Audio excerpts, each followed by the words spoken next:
It's like, I'm forbidding you from being Tinkerbell. No. And yet that's what most Christians think vampires are. They're like Tinkerbell.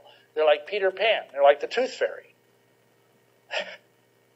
Anyhow. Now, let's talk for a minute about vampires and spiritual warfare.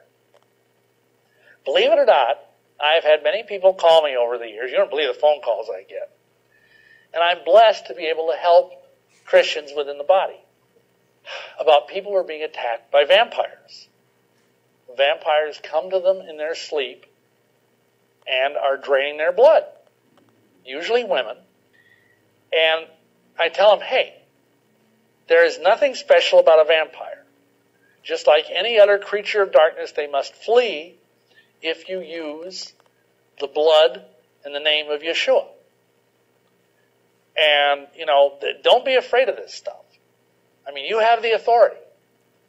And I've talked about this before, but I'll say it again. And someone will say, well, I've tried that, and it isn't working. They're still coming. I said, well, if at first you don't succeed, read the directions. St. Paul says in Corinthians that women should have a covering on their head for the sake of the angels. Now, realize that in order to be a fallen angel, you must drink human blood. How many of you knew that? Yeah. That's what makes an angel fall. See, angels are tempted by human female beauty. They find you ladies incredibly attractive. And in order for them to be able, because normally angels are asexual beings. I think we know that. But in order to be able to function sexually, they have to drink human blood. The tempter is there. Satan, who himself is a fallen cherub, is whispering in their ear, drink human blood, and it will give you the power to fulfill your dark desires. And so the angel drinks human blood, and just like that, his celestial nature, like that, becomes totally dark, totally twisted, totally evil. He also loses all of his angelic powers, but he still has his angelic intellect. Unfortunately, that is not taken away, because angels are very smart. And so a lot of these people that are being visited by vampires are being visited by fallen angels, especially if they're women. So in every case that I've had this happen, I tell a woman, try going to bed with a nightcap. And I don't mean the kind you drink. I mean the kind, and you know what? Immediately, these visitations stop. So at first you don't succeed, read the directions. Okay. Additionally, there is a unique quirk in the vampire playbook, which I'm going to share with you. If you watch some horror movies, you may know this, but this is actually true, because it's based on a scriptural principle. And here is the quirk. A vampire cannot enter your dwelling without being invited. Seriously. And if you've invited him or her, you can rescind the invitation in the name of Yeshua the Messiah. Simple as that. And he can no longer, or she can no longer enter your dwelling.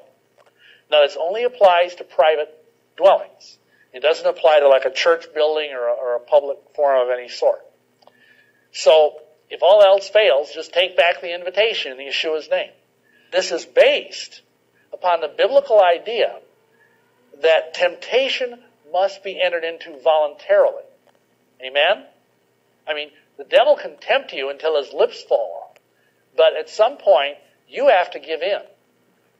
And if you don't, then you're cool. So that's the basis of this whole concept.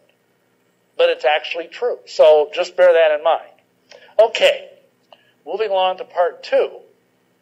How about the werewolves? Are werewolves real? Now, this might, bake your noodle a little, but yes, they are real. Though the underdog, pardon the pun, in the monster hierarchy, there is actually more evidence for werewolves existing exactly as they are seen in Hollywood movies. Think about that. That there's technical terms for these. They're either a lycanthrope or a theriomorph. See, I gotta show off here a little. I have a college degree. Lycanthrope comes from two words. Lucan in Greek means wolf, and anthrope means man. A theriomorph is a broader term. Therios is the Greek word for beast. Like if you were to read in the book of Revelations, in the Greek, it would be to megatherion, the great beast. And morph, of course, we all know that means to change. So a theriomorph is someone who can change into a beast of whatever sort. Because it ain't just werewolves. It can be, whatever. But werewolves are the most popular because of the savage intellectual cunning of the species Canis lupus. I don't know if any of you have any kind of intimate knowledge of wolves, but they're amazing creatures. They are amazing creatures.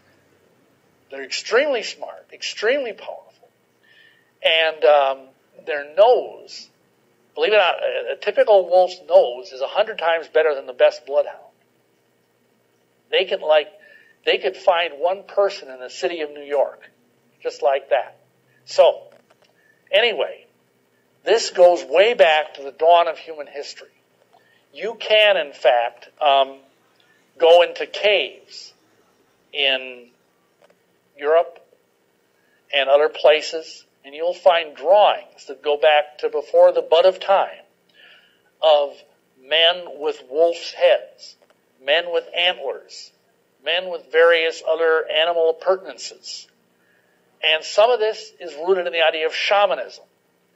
I don't know if you've heard of the word shaman. It's very trendy right now if you're into the New Age movement.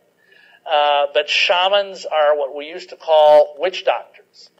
And I'm sure you've all seen movies of like Native Americans and they're wearing like buffalo heads or like, I know when I lived in Seattle in the Pacific Northwest, you would see Native American dances and they'd wear like a raven head or even a head that represented a killer whale or something like that. Well, there's this idea that by wearing these things, you assume the character and the power and the nobility of the animal. And if you talk to these shamans, they will say, oh yeah, we can actually turn into a killer whale. We can turn into a wolf. We can turn into a raven. And you might say, yeah, right, that's just, old Injun Joe has been drinking too much fire water. Well, no, it's not quite that simple. Because, see, tell you a true story. An old friend of mine, Dr. Chuck Swigert, no relation to Jimmy Swigert, spelled differently. He's a pediatrician, spirit-filled man, and he was doing pro bono work on a Native American reservation in the Pacific Northwest. He'd go there every week and look at the kids, give them checkups, whatnot, take care of their illnesses.